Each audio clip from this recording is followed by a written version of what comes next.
किसी दूर दराज की भूमि में एक राजा शासन करता था जिसका नाम शाह फरीद था। उसका राज्य विस्तृत, खूबसूरत घाटियों, ऊंचे पहाड़ों, घने जंगलों और बहते नदियों से भरा हुआ था। लोग उसके आदेशों के थे, लेकिन राजा के दिल में अहंकार की आग जल रही थी। बचपन से ही उसे यह सिखाया गया था कि राजा कभी कमजोर नहीं होता, इसलिए उसने अपने दिल के दरवाजे बंद कर लिए थे। महल की दीवारें सोने की थीं, लेकिन उनके पीछे एक ऐसा दिल था जो धीरे धीरे कठोर पत्थर बनता जा रहा था। शाह फरीद अपनी ताकत पर बहुत नाज करता था। वह समझता था कि उसकी सेना, हथियार और प्रभाव ही सब कुछ है। वह मंत्रियों की बात कम सुनता और जनता की पीड़ा और दुख से बेखबर रहता। एक दिन दरबार में एक बूढ़ा आया जिसके कपड़े फटे हुए थे, लेकिन आंखों में अजीब सी चमक थी। उसने राजा को देखकर कहा कि राज्य केवल तलवार से नहीं बल्कि न्याय और करुणा से चलता है। शाह फरीद ने गुस्से में उसे बाहर निकाल दिया और आदेश दिया कि आगे से कोई ऐसा व्यक्ति दरबार में प्रवेश न करे जो सवाल उठाए। उस रात शाह फरीद ने एक अजीब सपना देखा। उसने देखा कि महल के पीछे के पहाड़ों से एक विशाल ड्रैगन निकल रहा है, जिसके पंखों से आग और धुआं उठ रहा था। ड्रैगन उसकी ओर देखकर बोला कि ताकत हमेशा परखी जाती है और जो परीक्षा में असफल होता है वह सिंहासन के लायक नहीं है। शाह फरीद डर कर जाग गया, लेकिन उसने इसे केवल सपना समझकर नजरअंदाज कर दिया। कुछ ही दिनों बाद उत्तर की पहाड़ियों से खबरें आने लगीं कि वहां एक ड्रैगन देखा गया है। लोग भयभीत थे, पशु जल गए और खेत तबाह हो रहे थे। सेना भेजने का आदेश दिया गया, लेकिन कोई वापस नहीं आया। शाह फरीद के अहंकार को पहली बार चोट लगी, लेकिन उसने मानने से इनकार किया कि यह कोई बड़ी परीक्षा हो सकती है। अब उस ड्रैगन का नाम ड्रैगो था। वह सदियों पुराना, बुद्धिमान और चालाक था और हमेशा मानवों के कर्मों का निरीक्षण करता आया था। वह केवल तब प्रकट होता था जब किसी राज्य में अत्याचार की सीमा बढ़ जाती थी। उसका उद्देश्य विनाश नहीं था, बल्कि परीक्षा लेना था। वह आग उगल सकता था, लेकिन बेवजह किसी को नुकसान नहीं पहुंचाता था।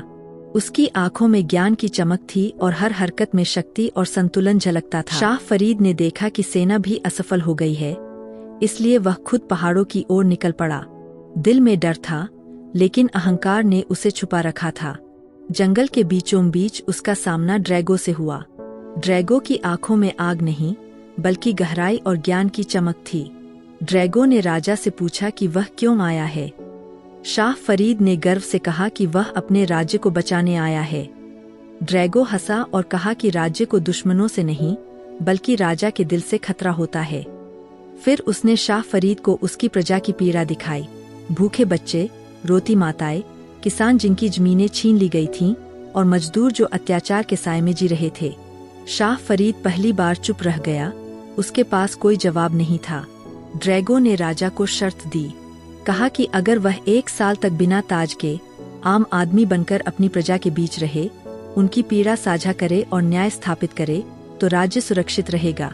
अगर वह असफल हुआ तो ड्रैगो खुद निर्णय लेगा। शाह फरीद मजबूरी में शर्त मान गया। महल छोड़कर साधारण वस्त्र पहनकर शहर में आ गया। लोग उसे पहचान नहीं सके। शुरुआत में सब कुछ कठिन था। राजा को भूख, थकान और अपमान सब देखना पड़ा। वह किसानों के साथ खेतों में काम करता, मजदूरों के जख्म देखता और अनाथ बच्चों के आंसू पोंछता। धीरे धीरे उसका दिल बदलने लगा और उसने समझा कि शक्ति केवल सिंहासन और ताज में नहीं, बल्कि करुणा और न्याय में छिपी होती है। समय के साथ लोगों ने महसूस किया कि यह व्यक्ति अलग है। वह सुनता है, मदद करता है और न्याय करता है।